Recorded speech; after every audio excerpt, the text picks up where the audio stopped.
Bienvenidos a su programa Desenlaces. Hoy tengo el honor de contar como invitado con un sociólogo con una amplia trayectoria en cargos de responsabilidad. Ha sido ministro de la Secretaría de la Presidencia, vicepresidente de la República, ministro del Poder Popular para la Agricultura y Tierras, canciller de la República, ministro del Poder Popular para las Comunas y Movimientos Sociales y ministro del Poder Popular para la Educación. También es miembro de la Dirección Nacional del Partido Socialista Unido de Venezuela. Si quiere interactuar con nuestro invitado, hágalo a través de la etiqueta Elías Agua en Desenlaces, a través de las redes sociales, Desenlaces TV en Twitter y Desenlaces TV en Instagram. Bienvenido. Rodolfo, Gracias por estar aquí. gracias por la invitación. Estos días llevamos historia. Estamos conmemorando 27 años de aquel 4 de febrero del por ahora y para siempre. Quisiera que nos dijera qué significa para nosotros el 4 de febrero. Mira, una vez el comandante Chávez expresó que el 4 de febrero es una fecha que sintetizaba 200 años de historia, de lucha, de resistencia. En el 4 de febrero se sintetiza la lucha por la independencia, la revolución campesina y popular liderizada por Zamora, la resistencia contra Juan Vicente Gómez, contra la dictadura de Marcos Pérez Jiménez, contra la traición del pacto de Punto Fijo, el espíritu del 23 de enero.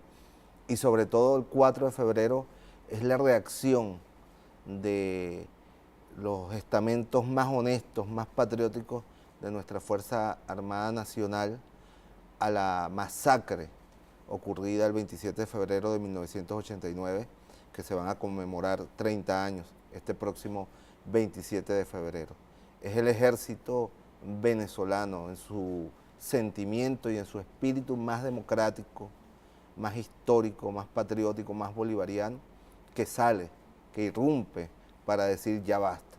No se puede seguir masacrando al pueblo impunemente, no se puede seguir subastando las riquezas del país mediante los procesos de privatización, no se le puede seguir negando al pueblo los derechos fundamentales a la educación, a la salud, mediante los procesos de privatización que había en aquel momento. Ahí está el significado, un ejército que se hace pueblo, que se encarna en los sentimientos, en los anhelos del pueblo e insurge bajo el liderazgo del comandante Hugo Chávez. Como sociólogo, como estudioso de esa ciencia, ¿cómo era la Venezuela de Carlos Andrés Pérez previo al 4 de febrero? Bueno, te lo decía, veníamos de un trauma histórico.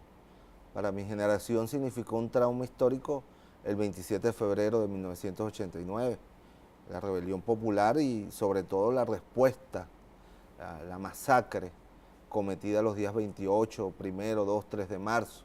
Nosotros no habíamos visto eso, la lucha armada de los años 60, 70 era una historia para nosotros, claro, pero además ocurrió generalmente en el interior del país, en las montañas. Pero ver en Caracas, en Maracay, en Valencia, un ejército disparando contra un pueblo desarmado, como decía una señora de uno de esos documentales, que siempre se me quedó grabado en la mente, ella decía, ¿a qué le disparaban, no? Le disparaban a cualquier cosa, la orden fue propia de Carlos Andrés Pérez, disparen primero y averigüen después, era su consigna desde los años 60. Ese trauma histórico y ese dolor ocasionado por la masacre de centenares de venezolanos y venezolanas, después echados como animales en una fosa común, en la peste, y en paralelo el proceso de privatización de todos los activos de la nación, de la educación, de la salud. A pesar de la masacre, no se detuvo el intento de imponer a sangre y fuego un programa neoliberal. Recientemente decía Miguel Rodríguez, quien fue ministro, el artífice del paquete, del llamado paquete, que un video que se hizo por ahí viral, ¿no? Conversando con un amigo, le decía qué haría frente a la compleja situación económica, y se haría lo que hice en el 89, ¿no? Con 4 pares o sea, volvería a masacrar para imponer un paquete, ¿no? Es la visión, era el país que en ese momento estaba, y frente a ese país insurgió una corriente militar democrática, patriótica, que sintió vergüenza del papel que Carlos Andrés Pérez y la élite política le puso a jugar en ese momento de masacrar al pueblo, y juraron no hacerlo nunca más. y más bien insurgir para colocarse al frente de un proceso de transformación que le devolviera al pueblo la democracia, que le devolviera al pueblo sus derechos sociales fundamentales, objetivo que se consumó luego, bueno, con la victoria del 6 de diciembre de 1998 y la llegada de Hugo Chávez a Miraflores el 2 de febrero de 1999. Para Elías Agua, ¿qué elementos del discurso del comandante Chávez en esa oportunidad quedaron en el inconsciente del venezolano? Bueno, es común que asumo la responsabilidad, ¿no? Correcto. Frente a un país donde Nadie la asumía. Donde nadie la asumía, ¿no? Y el por ahora como un elemento de que no todo había terminado, ¿no? De esperanza. De que era una derrota táctica. Pero a mí sobre todo, eso es como lo que quedó de común. Se me quedó una frase que siga el por ahora, que dice, vendrán nuevas situaciones y el país tiene que rumbarse hacia un destino mejor, ¿no? Esa fue la que a mí se me quedó grabada y siempre la utilizo, porque además expresa lo que fue una conducta política de Hugo Chávez, que era siempre tener la confianza y la fe que habrá un mañana, que a pesar de que tú tengas una derrota táctica en un momento, si defiendes una idea justa, habrá un mañana. Y ese por ahora, y habrá nuevas situaciones, vendrán nuevas situaciones, es algo que tengo como referencia, ¿no? Y para hacer política y entender que cuando uno cree que las circunstancias están totalmente cerradas o que no hay salida a una situación o que es preferible inmolarse en sacrificio, recordar que siempre Chávez apostó al amanecer, a que habría un mañana, a que habría un por ahora, a que vendrían nuevas situaciones. Y siempre fue así, y el 11 de abril lo volvió a demostrar. Claro. ¿No? ¿Qué significaba para los venezolanos que vivían bajo la presidencia de Carlos Andrés Pérez la Fuerza Armada Nacional en ese momento?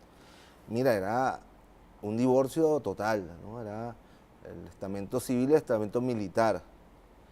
Y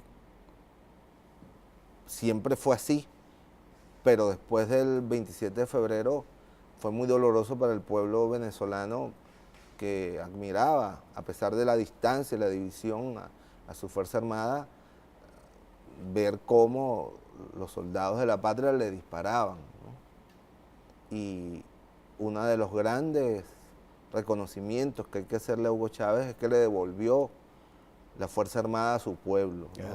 Y el respeto del pueblo a la Fuerza Armada, ¿no? A través del proceso de la Unión Cívico-Militar. Viéndolo en retrospectiva, ¿cuál es la principal enseñanza que nos dejó ese 4 de febrero? Hoy, 27 años después.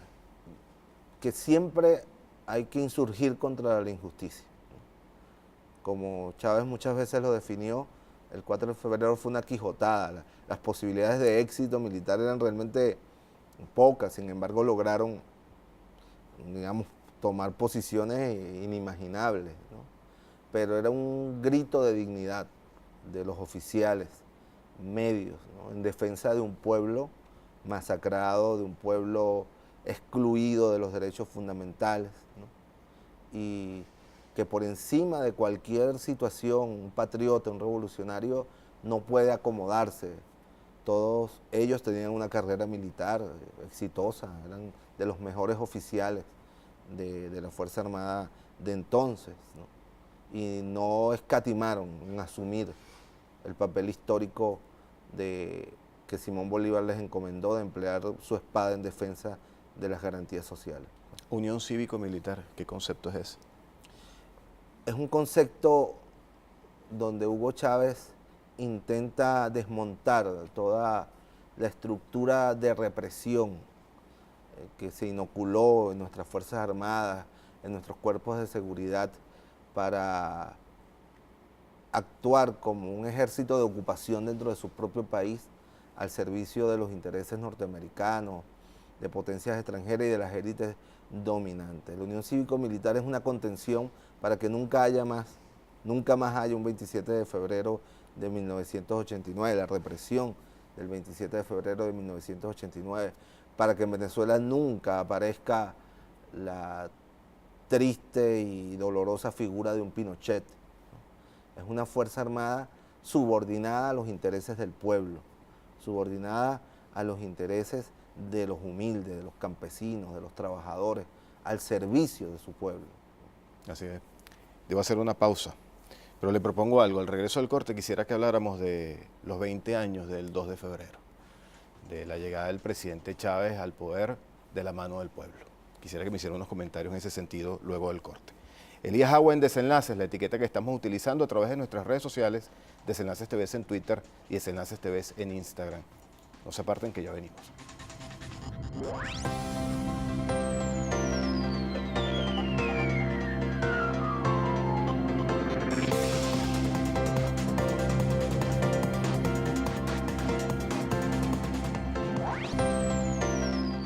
Estamos de vuelta en su programa Desenlaces acompañado de Elías Agua. Dejamos abierto el tema de los 20 años del 2 de febrero. ¿Cuántas batallas no se han librado en estos 20 años? Se dice fácil, 20 años. Hacer un balance tal vez es muy difícil, pero ¿qué podría decirnos Elías Agua de 20 años de revolución?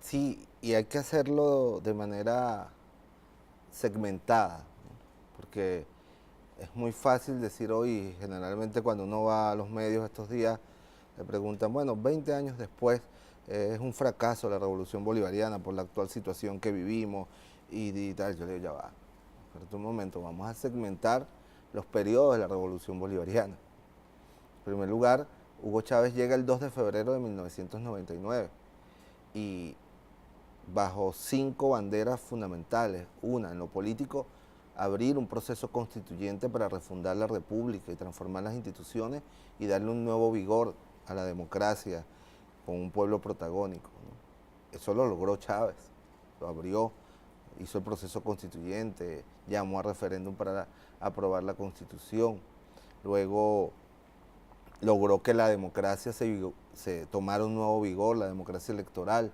Todos los procesos electorales presidenciales fueron con el 80% o más de participación. Todos los ganó él con más del 55% de participación. Hubo periodos de elecciones todos los años. Abrió el gobierno directo en las comunidades, consejos comunales, comunas, consejos campesinos. Entonces, ese periodo de Hugo Chávez hasta el 2012, periodo donde el comandante cumple en lo político, pero también cumple en lo económico. Rescata la soberanía petrolera, diversifica nuestra economía, logra crecimientos históricos del Producto Interno Bruto, tanto agrícola como industrial, desarrolla una plataforma científico-tecnológica que el país nunca había tenido y que hoy contamos, lo que hay es que aprovecharla. En lo social, bueno, ahí sí tenemos que dedicar 4 programas, ¿no? Pero sin duda alguna logra saldar una deuda social importantísima. Yo digo, más que estadística, la gente que lo recuerde, si vivió o no vivió cuando llegaron los miles de médicos a los barrios, si en nuestro país el hambre se convirtió en una excepción a través de Mercal, de Pedeval, de todos los programas de alimentación. Nunca antes el pueblo venezolano había tenido tanto derecho a la alimentación como en ese periodo del comandante Hugo Chávez. Las medicinas gratuitas, los sistemas de distribución gratuita, la educación, los niveles de incorporación de niños jóvenes a la educación, se acabaron los bachilleres sin cupo, que era un flagelo histórico, lo conocimos. No sé si tú, sí, como no, en mi claro época, que sí. Los famosos comités de bachilleres sin cupo. Bueno, podemos aquí pasarnos todo el día hablando de los logros sociales. En lo internacional, recuperó el posicionamiento de Venezuela, fue el gran promotor de la Unión Suramericana, Latinoamericana, fue un gran promotor de la paz en Colombia, en el mundo entero. De manera que Hugo Chávez cumplió, escribía yo un artículo. Ahora, luego, tras su fallecimiento, bueno, ocurre un desconocimiento inmediato del presidente Nicolás Maduro, porque no se trata de achacar la responsabilidad de la actual situación al presidente Nicolás Maduro, sino que el presidente Nicolás Maduro ha tenido que cabalgar sobre un contexto totalmente adverso y mucho más adverso que le tocó al comandante Hugo Chávez. Los periodos de conflicto del comandante Hugo Chávez fueron cortos, ¿no? Fueron varios. 2001, 2003 fue uno, después en el 2007 hubo otro periodo intenso de desestabilización, de golpismo. Ahora, después de la muerte del comandante Chávez en 2013, ¿no?, en 2013, bueno, no ha habido un solo día donde no haya habido un intento de desestabilización, de golpe y una agresión extranjera como nunca antes la conoció. Entonces no se puede juzgar a la revolución bolivariana tras 6 años de guerra total, claro, ¿no? Es como que si, supongamos, un atleta que ganó medallas de oro, etcétera, etcétera, y después tú llegas, le caes a palo, lo dejas en una silla de ruedas y dices, este es un pobre atleta, ¿no? Valga un ejemplo coloquial. Entonces la revolución bolivariana cumplió sus objetivos en la primera década de este siglo. Hugo Chávez cumplió, y luego de su muerte y creyendo que el peso de su liderazgo histórico, la ausencia del peso ya de su existencia física era el fin de la revolución, desataron una guerra total en la cual nos han impuesto ahora un modelo salvaje de economía, ¿no? Por la vía de los hechos nos los han impuesto. Por eso cuando dicen hay que cambiar el modelo, yo digo sí, hay que cambiar este modelo de neoliberalismo salvaje, de especulación, de bachaquerismo y volver al modelo del comandante Hugo Chávez, al modelo bolivariano, ¿no? Que el presidente Nicolás Maduro ha defendido a capa y espada, pero el tamaño de la agresión ha hecho que haya una realidad hoy que se refleja, bueno, en las condiciones difíciles que le toca vivir a la familia venezolana por las razones que todos conocemos.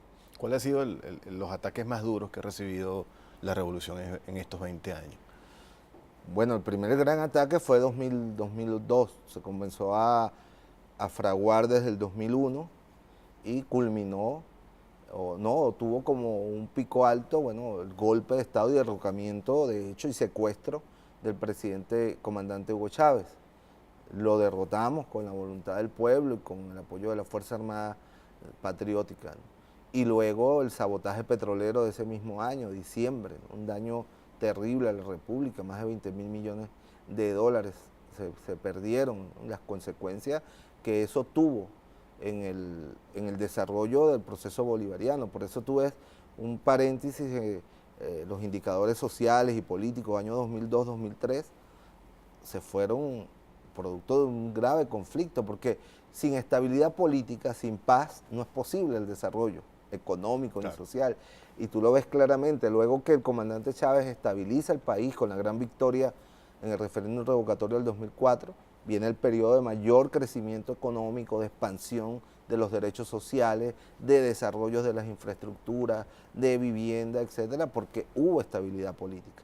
Por eso insistimos mucho en todos lados donde vamos, en la necesidad ahora de un acuerdo político como el que se logró en el 2004 para lograr la estabilidad política que le devuelva la tranquilidad y la prosperidad a la familia venezolana que logró con la revolución bolivariana, no antes, con la revolución bolivariana. Si tú haces una encuesta, nadie quiere vivir como vivía antes el comandante Hugo Chávez.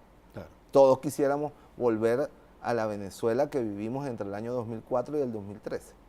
Esa es la realidad, porque fue el periodo de mayor estabilidad política y en consecuencia de mayor prosperidad social, de mayor crecimiento económico para la familia venezolana como nunca antes había ocurrido en la historia de Venezuela. ¿Le ha hecho falta a la revolución en estos 20 años una dirigencia opositora, una clase política opositora que ponga al lado los intereses económicos, pero que se enfoque realmente en construir un mejor país? Sí, y que sea democrática, porque el problema es que nosotros tenemos una oposición que no cree en la democracia, porque cuando tú crees en la democracia aceptas cuando eres derrotado, ¿no? Ese es el principio básico de la democracia, someterte al juicio del pueblo y aceptar lo que la mayoría decida. Ellos no han aceptado, ¿no? Con honrosas excepciones, como en el 2006 el señor Manuel Rosales, que aceptó la derrota, ¿no? Y Capriles en el 2012, que aceptó la derrota, pero forzado, pues, porque después incurrió en el error que habían caído en procesos anteriores de desconocer las victorias electorales. Tenemos una oposición que no es democrática. Ellos hablan ahora en una jerga que se establece. Yo digo, la Constitución dice elecciones directas, secretas y universales. Ahora hay una nueva categoría que nos quieren imponer, elecciones creíbles, ¿no? Entonces, ¿qué es una elección creíble? O sea, si yo gano es creíble y si la pierdo no es creíble. O sea, unas categorías para justificar el desconocimiento al presidente Nicolás Maduro que no están en nuestra Constitución y que son absolutamente subjetivas. ¿Qué es una elección creíble? En Venezuela la Constitución manda que las elecciones sean directas, secretas y universales. Y eso ocurrió el 20 de mayo. Pero creo que me estoy adelantando a los temas. Ahora, ¿qué piensa Elías Agua, para irnos al corte, cuando ve esos dirigentes políticos que adversaban al presidente Chávez desde el inicio de la revolución y 20 años después, con el mismo discurso, atentando contra la patria, contra el pueblo y contra la misma revolución? A ellos se les agotó el tiempo político. Se consumieron 20 años de su vida política y de su vida humana, ¿no?, sin dejar nada constructivo para el país, sin un aporte positivo y por el contrario con una historia ignominiosa de daños, de sabotaje, coronada ahora con el hecho inédito, solo visto en la época de Juan Vicente, cuando Juan Vicente Gómez se impuso con el apoyo norteamericano a Cipriano Castro, pues de intentar imponernos a los venezolanos un presidente sobre las bayonetas de un ejército extranjero, ¿no? Esa vergüenza no se la van a quitar más nunca en la vida, en un país que es de libertadores y de libertadoras, ¿no? Se les agotó la vida, se les fue la vida, porque cuando no se construye un liderazgo positivo, propositivo, constructivo, ese es el destino. La política no se puede hacer desde la maldad, desde la destrucción. Nadie acompaña una política para destruir, para hacer daño al país, para hacerle daño al pueblo. Hugo Chávez ganó sin hacerle daño al país y construyó una propuesta, la Agenda Alternativa Bolivariana, se fue por todo el país, construyó un liderazgo y con eso se hizo presidente el 6 de diciembre de 1998. Debo hacer una nueva pausa y al regreso quiero que hablemos de lo que ha venido sucediendo en nuestro país desde el 10 de enero de este año a la fecha. Varios acontecimientos que vale la pena analizar. Elías Agua en Desenlaces, la etiqueta que estamos utilizando en nuestras redes sociales, Desenlaces TV en Twitter y Desenlaces TV en Instagram. No se aparten, que ya venimos.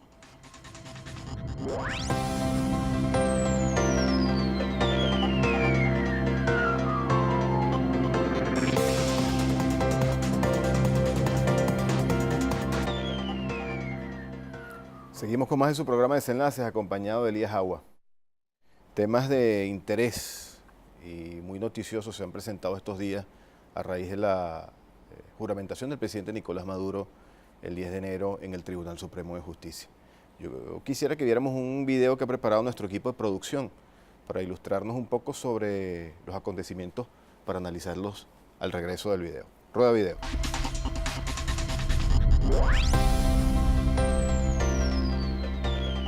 Juro por el legado de nuestro amado comandante Hugo Chávez. Juro por los niños y niñas de Venezuela y el futuro que no daré descanso a mi brazo, ni reposo a mi alma, y que cumpliré y haré cumplir todos los postulados y mandatos de la Constitución de la República Bolivariana de Venezuela.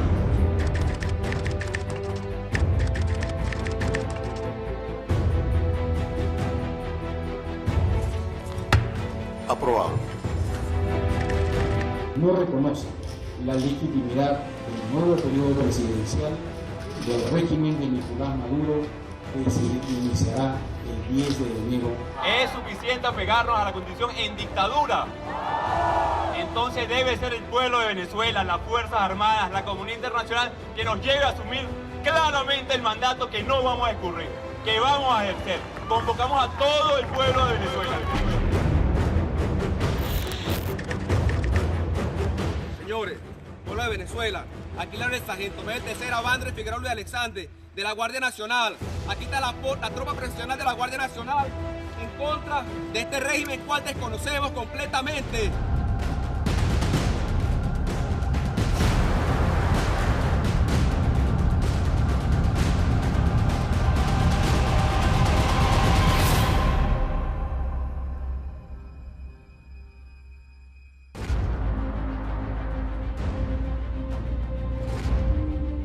The United States supports the courageous decision by Juan Guaidó, the the President of your National Assembly to assert that body's constitutional powers, declare Maduro a usurper, and call for the establishment of a transitional. Muchas gracias.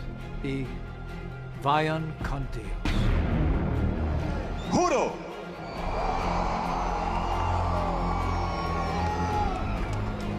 asumir formalmente las competencias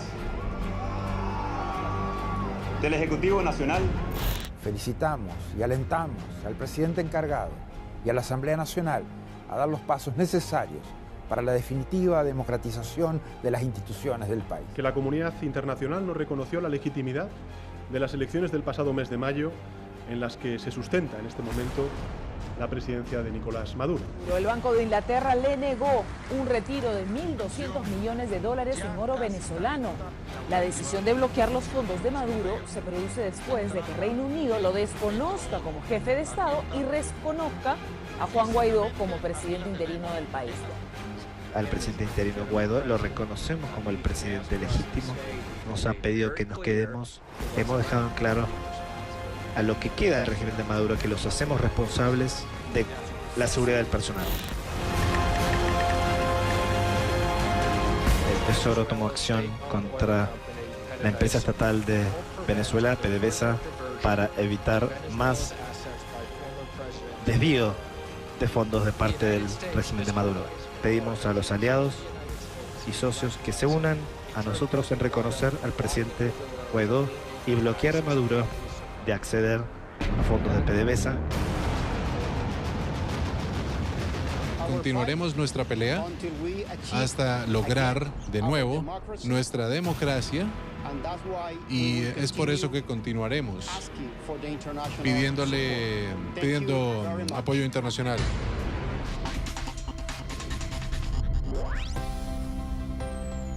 Bueno, hoy ustedes vieron un resumen de algunas cosas que han venido sucediendo en Venezuela del 10 de enero hasta la fecha. Yo quiero que dejemos un poco el lado internacional para analizarlo en el siguiente segmento y nos concentráramos en lo que está pasando con esta dirigencia opositora, la autoproclamación de Juan Guaidó, las decisiones del Tribunal Supremo de Justicia. ¿Cómo valora Elías Agua lo que está sucediendo en este momento? Mire, vamos a retomar el proceso que comienza el 20 de mayo, artículo 232 de la Constitución de la República Bolivariana de Venezuela.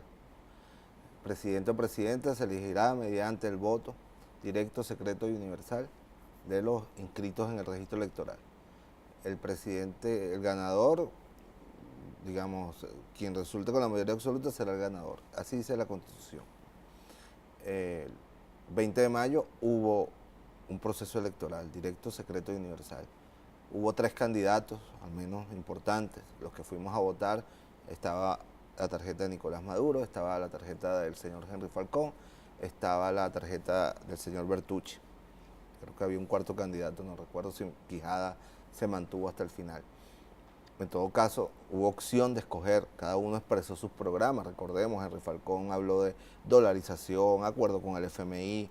Quien estuviera de acuerdo con eso, bueno, votó y pudo haber votado por Henry Falcón. Hubo un resultado electoral y la mayoría de los que fuimos a votar elegimos a Nicolás Maduro, ¿no? Entonces hay un presidente resultado de la soberanía popular que no puede ser desconocido bajo el criterio que ya hablábamos, si una elección es creíble o es justa. Por ejemplo, se dice que es injusta porque hubo 2 o 3 dirigentes de la oposición que no podían participar. No podían participar porque están procesados, están sentenciados penalmente por incitación a la violencia, al odio, uno. Otro está inhabilitado por razones administrativas. Ahora, si ese fuese el criterio, en Brasil acaban de ocurrir unas elecciones donde el candidato favorito, pero de lejos, Lula da Silva, está inhabilitado porque está privado de libertad por la justicia. A mí me parece injusto, pero bueno, es la justicia brasileña, claro, y sus procedimientos. Y ganó el candidato opositor, bueno, el candidato de la derecha, y nadie ha desconocido a ese candidato o le parece que las elecciones de Brasil sean injustas porque Lula da Silva no participó, y nadie desconoce al gobierno de Bolsonaro. Coloco este ejemplo para que veamos cómo los argumentos que se dan son absolutamente falsos. Luego el 10 de enero se produce la juramentación tal como manda la Constitución. Se produce entre un órgano previsto de manera excepcional, que es el Tribunal Supremo de Justicia, pero que está en la Constitución. Correcto. Ante la imposibilidad de hacerlo a la Asamblea Nacional por las razones conocidas. De manera que hay un presidente electo por la mayoría de los votantes, un presidente juramentado ante un órgano competente establecido en la Constitución y un presidente en ejercicio de sus funciones. Por lo tanto, no hay ninguna posibilidad de que se argumente la usurpación, que además no está previsto en la Constitución ese término, o la falta absoluta, o que sería el abandono del cargo, la muerte, etc. Entonces hay un presidente constitucional que tiene que ser reconocido internamente por todas las instituciones. Luego venimos y vemos el intento precario de usurpar las funciones de la presidencia con una autoproclamación en una asamblea pública de un diputado. No existe en nuestra Constitución una coma que le dé sustento a ese procedimiento con el cual el señor intenta asumir la presidencia de la República. Porque hay una realidad, hay dos maneras de llegar a ser presidente de la República aquí y en cualquier parte del mundo. Bien mediante procesos electorales, sean los mecanismos que cada país establece, o de facto, mediante un golpe de Estado, una revolución, pero para sostenerte tienes que tener una correlación de fuerza. Si no es una caricatura, que tú digas, yo soy el presidente, bueno, pero no tengo ni militares, ni tengo una correlación de fuerzas popular para sostenerme. En ese caso, lo que ya nos parecía una tragicomedia, que fue la autojuramentación de Carmona, termina siendo con mayor sustento, porque el señor estaba en Miraflores, el alto mando militar había traicionado al presidente legítimo, al comandante Hugo Chávez, estaba allí y decía que representaba a la Fuerza Armada. Bueno, eso se desmoronó, pero el hecho se concretó. Pero ¿cómo lo concreta el diputado Guaidó su presidencia? Aquí. Apuntalado sobre una potencia extranjera, apuntalado en la amenaza de una intervención militar contra nuestra patria y contra nuestro pueblo. Eso es absolutamente inaceptable y la historia no lo absolverá de tamaña irresponsabilidad, de tamaña aventura, de poner en riesgo la seguridad de la nación y la historia de libertad y de independencia de Venezuela. Ahora, Elías Agua, como estudioso de las ciencias sociales y de la historia, la autoproclamación de Guaidó, más allá de lo risible, ¿no? Hay algunos que creen que es presidente. Por fortuna no son muchos, pero hay algunos que lo creen. ¿Qué le dice Elías Agua a esa gente? Bueno, primero que se lean la Constitución y segundo se dan cuenta que el diputado no está mandando en Venezuela. O sea, que un presidente que va de plaza en plaza, que ejerce las funciones de la presidencia en Venezuela es Nicolás Maduro Moro. A usted le puede gustar o no le puede gustar, pero es el resultado de una elección en la cual a usted lo llamaron a no participar. Y es una pregunta también que dejo siempre para la reflexión. Si Juan Guaidó quería ser presidente de la República, ¿por qué no se postuló? No estaba inhabilitado, no tenía ninguna imposibilidad de postularse. Y bueno, ustedes los que creen que él debe ser el presidente lo hubiesen elegido, porque además dicen ustedes son la mayoría. De manera que es un poco de juicio, ¿no? Un mínimo de juicio, de racionalidad, pero sobre todo de responsabilidad frente a un juego en el cual ustedes también van a ser víctimas, como todos nosotros, los que nos vamos a quedar en Venezuela, los que nos hemos quedado en Venezuela y los que nos vamos a quedar en Venezuela. Uno ve los que agitan los tambores de la guerra son los que están afuera. Claro. Pero el que está aquí, con su familia, con sus hijos, como estamos la inmensa mayoría de los venezolanos y venezolanas, debemos rechazar este juego, esta aventura, porque no es un juego gracioso, es un juego peligroso. Con los imperios no se juega, los imperios juegan duro y al margen de toda legalidad, como lo estamos viendo. Ahora, yo diría que en este momento, en esta coyuntura, el rol de la Fuerza Armada Nacional Bolivariana tiene una preponderancia enorme. ¿Cómo lo evalúa Elías Agua? Mira, lo decíamos, una de las cosas que más tenemos que agradecer al comandante Hugo Chávez es habernos devuelto al país, a la nación venezolana, una institución armada patriótica, al servicio de los intereses de nuestro pueblo, democrática, profundamente democrática, que ha aguantado toda esta presión y todo este chantaje, y que no se ha prestado, como se prestó el alto mando militar en el año 2002 para el golpe de Estado. Ahora, la Fuerza Armada Nacional Bolivariana tenemos que cuidarla, todos los venezolanos y venezolanas, porque ellas son, en última instancia, la garantía de la paz, de la independencia de Venezuela.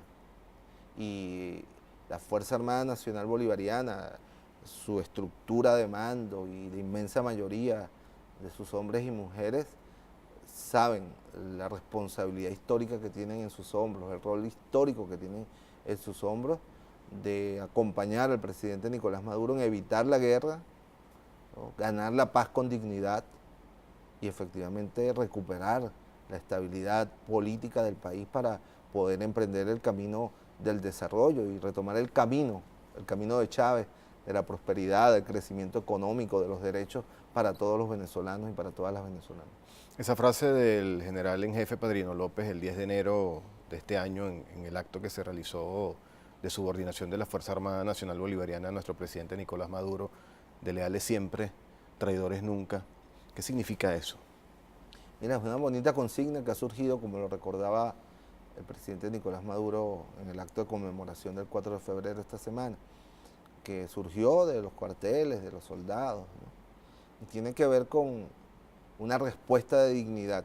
Yo la veo como una respuesta de dignidad a quienes intentan amedrentarlos, chantajearlos, como efectivamente lo están haciendo los más altos voceros del gobierno de los Estados Unidos, pensando que por la vía de la superioridad militar y de la amenaza con la superioridad militar, van a hacer que nuestra Fuerza Armada Nacional traicione su juramento de ser fieles a la Constitución y sobre todo a la historia que les pertenece. Ellos son los herederos del ejército, de libertadores y libertadoras de todo este continente, ¿no? Y tienen que ser leales a esa historia, en defensa de su patria, de nuestro pueblo, del derecho a vivir en paz que tenemos todos los venezolanos y venezolanas, y es lo que están haciendo.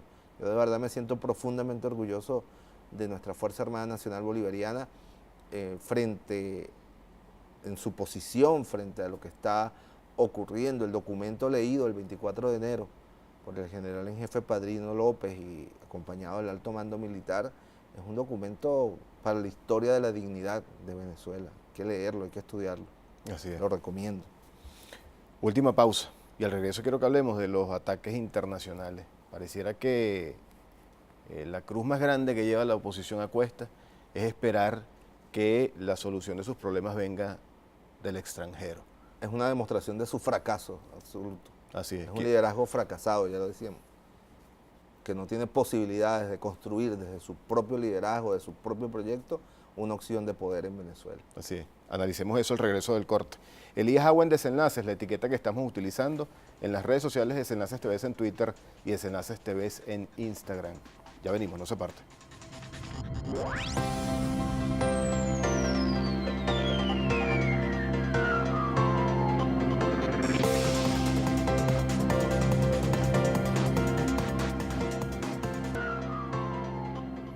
Hemos llegado a la parte final de su programa Desenlaces, acompañado de Elías Agua, pero todavía hay temas muy importantes que abordar.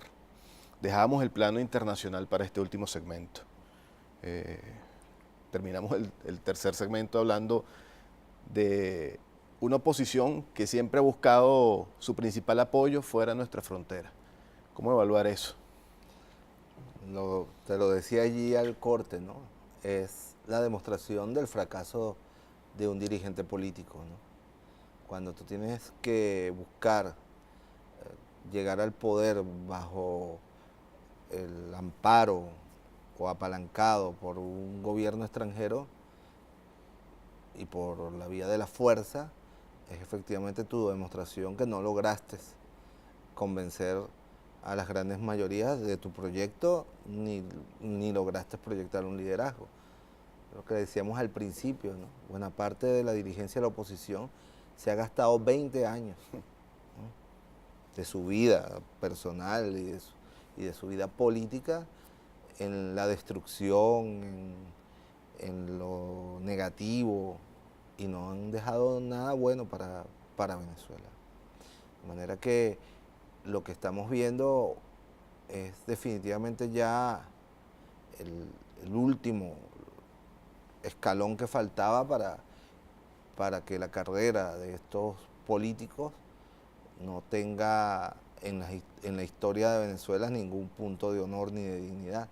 Haber promovido una intervención extranjera, incluso militar, es definitivamente la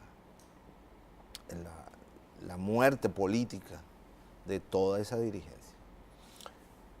En palabras de nuestro canciller Jorge Raza, parece extraño que en esta oportunidad Estados Unidos no se coloque detrás de un golpe de Estado, sino al frente de un golpe de Estado.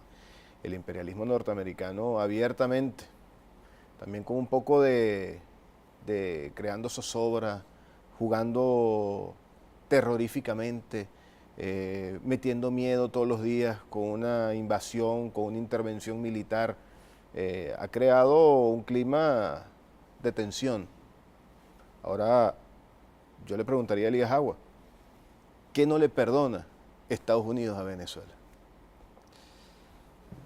Mira, pero quería apuntar algo. El que el propio presidente de los Estados Unidos se ponga al frente del golpe de Estado, como bien lo señala el canciller Arriaza, es otra demostración de la incapacidad de la oposición.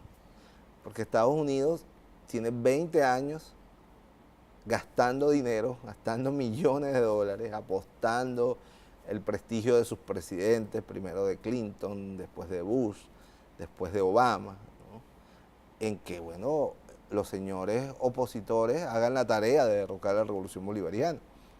Y perdieron su plata, su esfuerzo y su prestigio, ¿no? De manera que Trump, me imaginó que es un pragmático, dijo, no, yo asumo yo directamente la conducción del intento de derrocar y derrotar a la revolución bolivariana, ese punto. En segundo lugar, el último elemento que no nos perdonan, la demostración de que se puede ser independiente, de que un país puede escoger su propio modelo de desarrollo, que puede tener un gobierno no subordinado a los intereses del gobierno de los Estados Unidos y poder desarrollar desde la independencia que te da el no estar subordinado a un juego geopolítico, el conjunto de relaciones internacionales que tú necesitas como país para tu desarrollo, para tu mercado, en nuestro caso, un mercado, la ampliación y diversificación del mercado petrolero. Eso es lo que no nos perdonan, pero en el momento actual, pero es que esto es más profundo, ¿no? Y viene de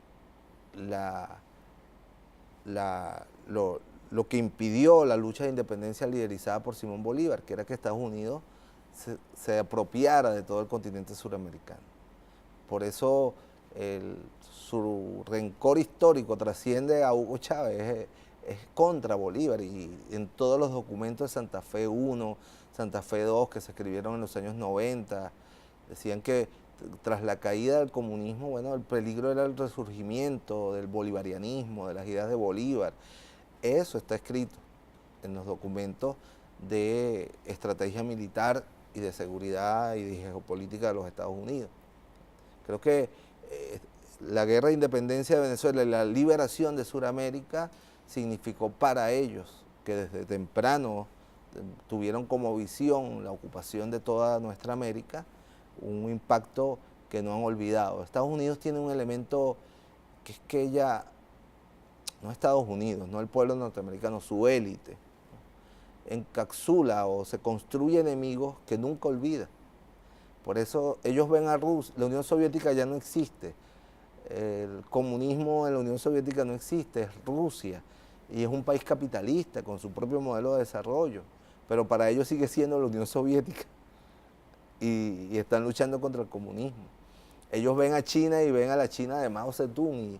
O sea, es difícil que ellos reformateen su esquema. ¿Por qué? Es una élite muy fundamentalista. Ellos critican mucho el fundamentalismo musulmán, pero realmente hay una élite norteamericana que es mesiánica, que es fanática. Y lamentablemente para nosotros es la que hoy está gobernando, el señor Bolton. Trump no, Trump es un pragmático, pero el señor Bolton, el señor Pence, toda esa estructura son equiparables a la dirigencia del Talibán, por ejemplo, si lo queremos, Al Qaeda.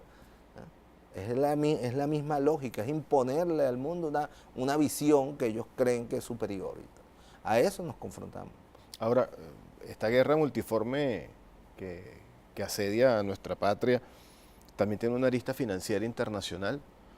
Inglaterra se da el lujo de decir, tiene 1.200 millones de dólares de Venezuela en oro y se da el lujo de decir abiertamente, no te lo voy a devolver. El ataque a Citgo, en palabras del canciller también, se habla de más de 24.000 millones de dólares de Venezuela represados en diferentes instancias e instituciones internacionales financieras. Bueno, recordemos que el capitalismo sufre una crisis estructural y las grandes potencias están, digamos, bastante ahogadas económicamente. Por eso hemos visto que las últimas guerras que han desarrollado empiezan por el robo de los activos y de las reservas. En el caso de Libia, robaron más de 300.000 millones de dólares, no a Gaddafi, al pueblo libio, eran las reservas de Libia que estaban en los bancos de Inglaterra, de Francia, etc. Lo propio habían hecho con Irak anteriormente y también lo hicieron con Siria, cuando no lograron derrocar al gobierno, pero se apropiaron de los activos. Porque en primer lugar financian la guerra contra tu país con los dineros de tu país, ¿no? Ese es el primer elemento. Y segundo, bueno, te roban esos dineros para solventar sus propios problemas económicos, de déficit estructural que tienen, ¿no? Déficits estructurales financieros, comerciales. A eso nos estamos enfrentando, por eso Guaidó tendrá que responder más temprano que tarde, sobre todo ante la historia, por haber facilitado el robo de los activos de Venezuela, que nos va a costar recuperarlos. Porque cuando los imperios te arrebatan, no te devuelven. Así es. Ahora, Elias fue canciller de la República. Dentro de su honrosa hoja de vida en la función pública, uno de los cargos que le tocó ocupar fue la Cancillería. Muchos han querido hacer ver como que Venezuela está aislada, que Venezuela está sola, porque salen los Estados Unidos, porque sale el Grupo de Lima, porque viene Canadá y nos ataca, porque la OEA dijo esto, porque la Unión Europea dijo lo otro. Le pregunto a Elias, ¿Venezuela está aislada, está sola? En primer lugar, porque hay una visión de que el mundo es el mundo occidental, ¿no? Y África no cuenta, y el Medio Oriente no cuenta, ¿no? La inmensa mayoría de los países representados en la ONU, yo creo que no son más de 30 países en el mundo, de casi 190 países que forman parte de Naciones Unidas, que están apoyando esta aventura del gobierno norteamericano. Es decir, que más del 80% de la comunidad internacional, de los gobiernos, no respalda esta aventura. Pero además, Rodolfo, está ocurriendo algo que es el levantamiento de una solidaridad espontánea. La campaña de satanización y de criminalización contra el gobierno y la revolución bolivariana había logrado mellar en los pueblos y organizaciones del mundo la confianza. Ahora todo el mundo se da cuenta que lo que hemos venido denunciando es verdad, que contra Venezuela ha habido una guerra económica que ahora se destapa abierta, ¿no? Que contra Venezuela no hay el intento de restaurar la democracia, sino de ocuparla. Y por lo tanto vemos manifestaciones que no hubiésemos visto hace 3 meses en Madrid, en Londres, en Italia, ¿no? Comienzan a aparecer solidaridades inesperadas, bienvenidas y gratificantes. De manera que Venezuela no está aislada. Hay un mundo que más allá de cualquier simpatía o no con el gobierno del presidente Nicolás Maduro, rechaza lo que es una tropelía contra un pueblo y la violación descarada del derecho internacional, del derecho a la autodeterminación de los pueblos, del derecho a no ser bloqueados y agredidos económicamente, del derecho a no ser amenazados militarmente. Lo decía el presidente con pasión en uno de los actos que ha tenido con los militares. ¿Cuál es la causa bélica contra Venezuela? O sea, ¿cómo se le puede amenazar a un país militarmente como habitualmente como parte de la guerra psicológica a la que nos tienen sometidos? Lo hace el propio presidente Donald Trump. ¿Hay guerra en Venezuela interna? No la hay. ¿Estamos construyendo armas de destrucción masivas? No. ¿Estamos en guerra contra Colombia? No, más bien facilitamos la paz en Colombia. ¿Estamos en guerra ocupando el Caribe? No, más bien estabilizamos el Caribe con Petrocaribe. De manera que no hay ninguna causa bélica que justifique lo que se está haciendo contra Venezuela. Por eso es que vemos que el mundo reacciona con indignación, con estupor frente al hecho grotesco de un presidente norteamericano amenazando a un país que está en paz, a un país de paz, a un país promotor de la paz como es Venezuela. Yo sé que a Elías Aguas no le va a gustar mucho que yo diga esto, pero sin duda alguna, cuando hablamos de los líderes de la revolución, de los primeros nombres que nos vienen a la mente, está el de Elías Aguas. Una persona muy cercana al comandante Chávez, muy cercana al presidente Nicolás Maduro. Estos momentos han sido difíciles. Venezuela vive momentos de tensión. Nos han sumido nuevamente en la zozobra. Yo quisiera que Elías Aguas despidiera este programa llevándole un mensaje a la gente, al que piensa como nosotros y al que no piensa como nosotros, que bienvenido a la audiencia de este canal y de este programa en lo personal. ¿Qué le dice Elías Aguas a la gente? En primer lugar, que tenemos que confiar en nuestra fuerza moral, ¿no? Cuando uno defiende una idea, cuando uno defiende una verdad y cuando uno defiende su patria, siempre encontraremos el camino de la victoria. Y el camino de la victoria en este caso será la paz. Y la paz será la victoria no solo de los chavistas y los revolucionarios, la paz será la victoria de todos los venezolanos y las venezolanas, de toda la familia venezolana. Para ello tenemos que evitar la guerra. Y nadie puede sumarse a los cantos de la guerra, nadie. Nadie puede estimular la confrontación entre venezolanos, entre hermanos venezolanos. Nosotros tenemos que garantizar todos, con liderazgo moral, las iglesias, los líderes políticos, los líderes sociales, las madres, los profesionales que tienen influencia en las comunidades, médicos, maestros, maestras. Tenemos que garantizar que en nuestro territorio, en nuestras comunidades, se imponga el criterio y la racionalidad del derecho a vivir en paz que tenemos, de defender el derecho a vivir en paz que tenemos. Es el momento de la política, es el momento del convencimiento, es el momento de las ideas para contener esta agresión contra nuestro pueblo y recuperar la estabilidad y encontrar entonces el espacio para el entendimiento, para el reconocimiento. Yo apuesto profundamente a eso, a que volvamos a encontrar el mecanismo que en el 2004, con la mesa de diálogo y negociación, que el presidente sigue insistiendo y proponiendo, logramos un alto periodo de estabilidad política, desde el 2004 hasta el 2013, en el cual el pueblo venezolano logró tener las cosas y los derechos que nunca había tenido, y logramos estabilidad y crecimiento económico, y la oposición obtuvo gobernaciones y alcaldías y una fracción parlamentaria importante. Se demostró que el modelo del socialismo bolivariano no excluye a nadie. Por el contrario, es un modelo que busca incluir a todos. Ahora, lo que nosotros no se nos puede pedir es que renunciemos a la victoria, ¿no? Porque, a ver, yo una vez a uno de los facilitadores les decía, es que ustedes tienen, casi nos decía, tenían que ir a unas elecciones y perderlas, les conviene perderlas. Y yo le digo, ¿y si el pueblo no quiere que perdamos? O sea, ¿cuál es la democracia? Es el pueblo el que decide.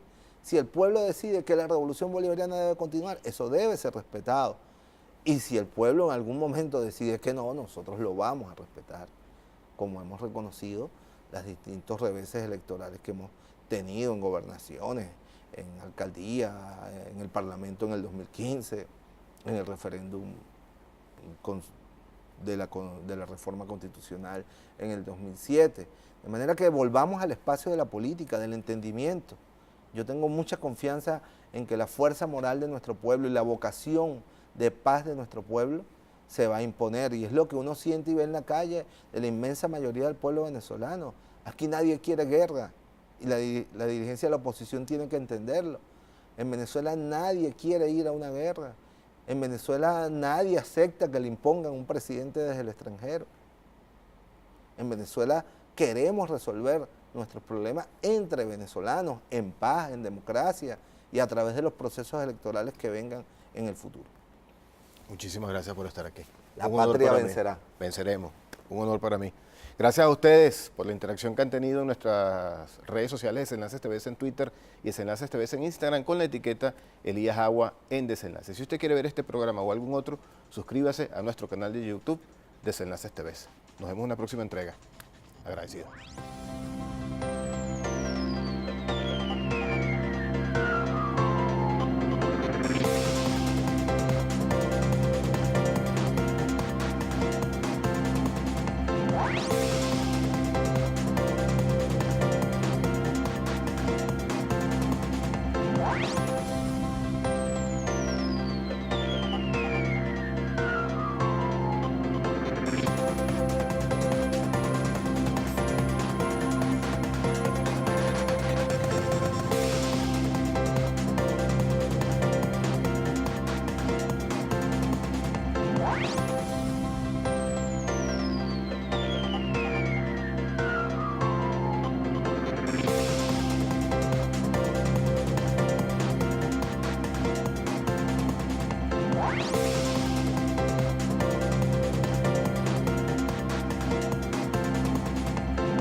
What?